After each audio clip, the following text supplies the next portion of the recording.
Jangan lupa ya di-subscribe dan nyalakan lonceng notifikasinya.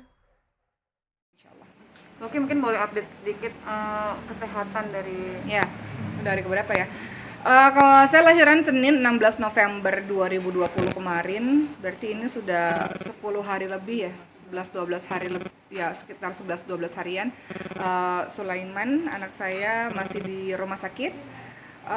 Ini sesuatu yang tidak saya duga-duga, karena kejadian ini semuanya pertama. Saya katakan pertama, kenapa? Pertama, eh, ini lahiran sesar anak saya yang keempat. Ini pertama kali saya merasa sesar yang paling menyenangkan, tidak sakit, saya sehat walafiat, saya tenang dalam menjalankan proses sesar, kemudian cepat prosesnya, sangat membahagiakan, tidak ada traumatis apa-apa. Tidak seperti persalinan sebelum-sebelumnya yang ada beberapa kendala. Itu pertama kali saya rasa persalinan sesar yang paling enak banget. Kedua, pertama kali pengalaman ketika saya lahiran, saya nggak dengar suara bayi nangis. Biasanya anak 1, 2, 3 kemarin nangisnya kenceng, ini saya nggak dengar, saya nggak tahu ini anak saya kok nggak ada suara nangisnya gitu, walaupun kata dokter ada tapi kecil. Ketiga, ini pengalaman pertama saya bahwa saya nggak bisa inisiasi menyusui dini. Biasanya kalau setiap melahirkan anak bayi itu dibersihkan oleh dokter suster, kemudian dibawa ke ibunya untuk disusui, dan saya nggak bisa menyusui anak saya. Pertama kalinya juga saya dapat kabar ketika masih di ruang operasi bahwa ibu anaknya harus dinicu ya gitu. Jadi itu pengalaman pertama. Pertama kalinya juga saya merasakan setelah operasi sesar saya menangis. Biasanya kalau setelah sesar itu bahagia karena menyambut kedatangan bayi, bayi langsung bersama dengan kita berapa jam kemudian. Tapi itu saya menangis karena memikirkan kondisi anak. Kemudian anak saya mengalami namanya TTN, itu adanya masalah dalam adaptasi pernafasan. Ini biasa dialami juga oleh ibu-ibu yang sesar kata dokter. Namun sebenarnya di hari kedua waktu itu pakai oksigen dan sebagainya untuk membantu pernafasannya, tapi sebenarnya di hari kedua di NICU sudah baik pernafasannya. Tapi ternyata ada yang lain-lain yang harus diobservasi oleh dokter. Sehingga Sulaiman waktu itu diperiksa oleh banyak dokter, 6 dokter atau 7 dokter, saya nggak tahu, banyak lah ya, untuk diobservasi jantungnya, otaknya, syarafnya, tulangnya, dan yang lain-lain. Sampai hari ini alhamdulillah satu persatu hasil sudah keluar. Cukup ada progres yang patut disyukuri. Cuman memang sampai hari ini saya masih menunggu hasil pemeriksaan berikutnya.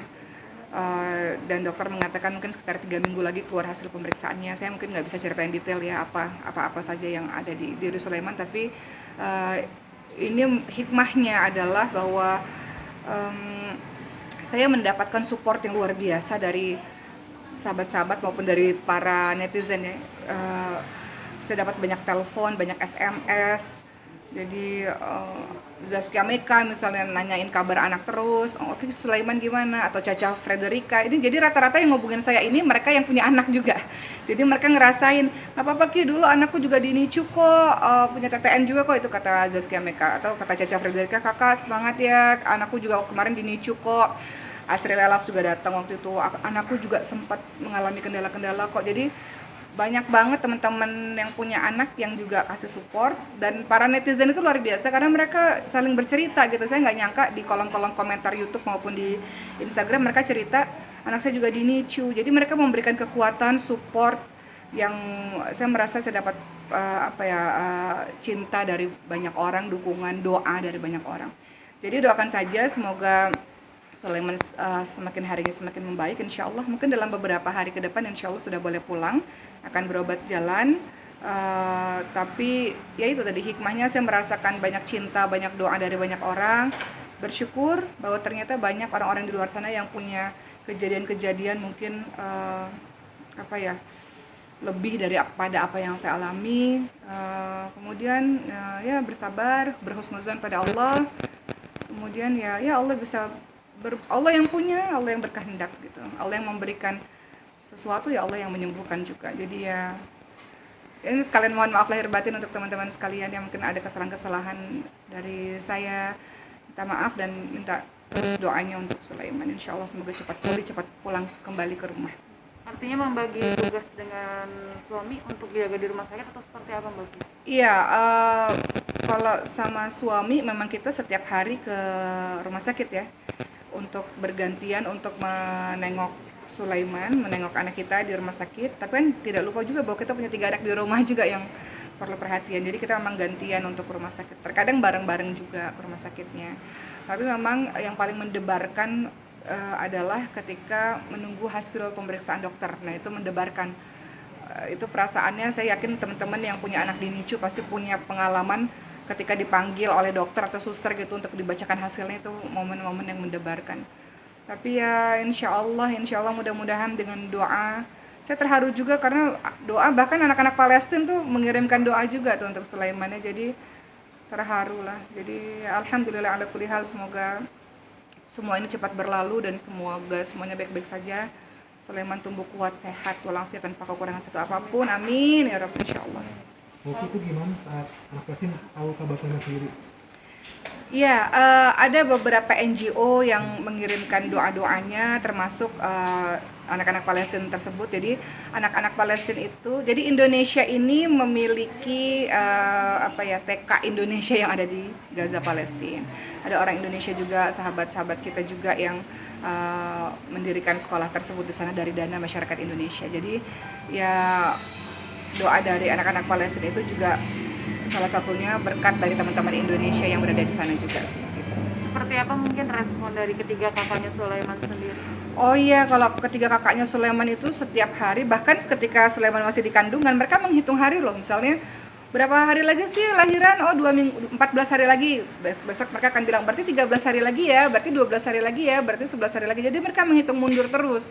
Nah, ketika Sulaiman lahir, mereka bilang, kok di rumah sakit terus sih, kapan sih pulangnya? Dan pertanyaan itu setiap hari.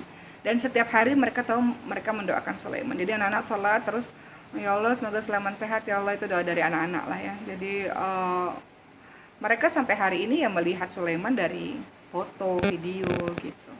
Ya mudah-mudahan bisa segera pulang, bisa main sama kakak-kakaknya insya Allah. Seperti apa Mbak Oki menjawab pertanyaan-pertanyaan itu mungkin Mbak Oki? Pertanyaan apa? Ya, pertanyaan dari anak-anak. Menjawab pertanyaan dari anak-anak, kapan Sulaiman pulang? Kenapa sih Umu ke rumah sakit terus? Itu pertanyaan dari anak-anak ya. Jadi saya selalu bilang ya doain aja nak, doain aja, berdoa terus. Udah berdoa belum tadi gitu? Semoga Allah sembuhkan Sulaiman supaya Sulaiman cepat pulang. Dan anak-anak tahu tuh Maryam, Khadijah, Ibrahim, mereka tahu dan mereka selalu berdoa untuk Sulaiman. Gitu. Apa mungkin yang menguatkan Mbak Oki sendiri melihat ini kan serba pertama kali yang menguatkan Mbak Oki sendiri? Sebagai manusia biasa, sebagai seorang ibu, dibilang kuat ya pastilah pernah meluruhkan air mata, menangis. Suami juga begitu gitu. Suami saya tuh nggak pernah nangis lah teman-teman sekalian. Dalam 7 tahun pernikahan ini saya hampir tidak pernah melihat beliau menangis. Tapi di hari itu saya ingat banget, di hari kedua kita di rumah sakit dan anak kita masih di NICU, suami saya menangis gitu. Dan saya cukup kaget juga karena selama ini kan beliau tegar, kuat gitu ya, tapi ternyata luruh juga air matanya ketika melihat anaknya di NICU gitu. Jadi ya kita saling menguatkan lah, itu support dari orang-orang sekitar. Saya menguatkan suami menguatkan saya, kemudian banyak teman-teman di sosial media yang menguatkan, yang mendoakan, yang saling berbagi cerita. Itu penting juga ya untuk merasa bahwa Masya Allah di luar sana banyak juga ya orang-orang yang mengalami apa yang seperti saya alami gitu. Kalau boleh tahu Kak, Kakak 4 kali lahiran sesar, kenapa ya Kak? Oh ya, jadi kenapa lahiran sesar? Tentu setiap orang pada umumnya menginginkan persalinan yang normal. Begitu pula dengan saya ingin sekali lahiran normal, cepat sembuhnya, bisa punya anak lebih banyak, resikonya lebih kecil dibanding dengan sesar. Tapi ada kendala-kendala tertentu. Yang terjadi pada saya adalah waktu saya lahiran anak pertama, saya mengalami SPD. SPD itu simfisis pubis disfungsi. Konon katanya terlalu banyak bergerak, katanya begitu. Tapi memang terlalu aktif sih ya dulu ya. Jadi menyebabkan di kehamilan 9 bulan saya nggak bisa berjalan sama sekali. Jadi saya harus pakai kursi roda, nggak bisa gerakin kaki. Itu menyebabkan harus sesar. Yang kedua jaraknya dekat, yang ketiga dekat, jadi harus sesar terus. Sampai yang keempat juga begitu. Nah, kemarin dari hasil operasi, saya tanya sama dokter, dok gimana keadaan rahim saya? Jadi dokter bilang rahimnya masih bagus gitu. Rahimnya bagus, jadi dokter tidak tidak melakukan apa-apa untuk rahim saya gitu. Jadi kalau banyak orang tanya, bisa ya sesar 4 kali gitu. Ketika saya tanya dokter mengatakan tergantung kondisi dari ibunya. Jadi setiap orang nggak bisa disamakan. Ada yang baru 1 kali sesar, ya kedua kalinya udah nggak bisa, atau 3 kali sesar udah nggak bisa gitu. Nah, alhamdulillahnya takdir Allah kemarin dokter bilang rahimnya masih bagus. Mungkin karena saya masih usia muda juga teman-teman sekalian. Jadi beliau bilang asal nutrisinya tercukupi, gizinya baik untuk ibu, itu insya Allah masih bisa lagi. Jadi dokter bilang kemarin sebenarnya untuk saya itu sebenarnya masih bisa lagi untuk hamil lagi, tapi tunggu beberapa tahun lah seperti itu. Tapi lahiran Sulaiman kali ini itu prematur apa normal, Kak? Lahiran Sulaiman itu normal di 37 hampir ke 38 minggu. Bukan normal ya, maksudnya saya sesar tapi bukan prematur gitu. Emang sudah bulannya dan sudah kontraksi juga seperti itu. Cuman ya Allah berkehendak bahwa Sulaiman memang harus mendapatkan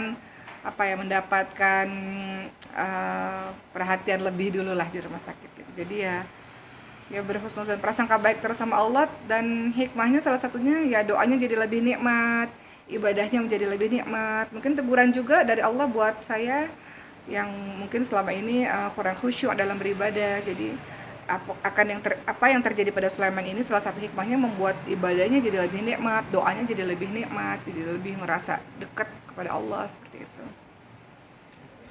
Jadi untuk teman-teman sekalian, mohon doanya, saya betul-betul minta tolong kepada teman-teman sekalian, doakan semoga Sulaiman sehat walafiat, dia betul-betul tumbuh menjadi anak yang sehat, kuat, sempurna, tanpa kekurangan satu apapun. Juga anak-anak teman-teman semua dimanapun berada, dalam kondisi apapun, semoga Allah berikan kesabaran juga kepada teman-teman sekalian, dan semoga yang sakit Allah segera sembuhkan, dan anak-anak kita tumbuh menjadi orang yang soleh dan solehah insya Allah. Jangan lupa ya di subscribe dan nyalakan lonceng notifikasinya.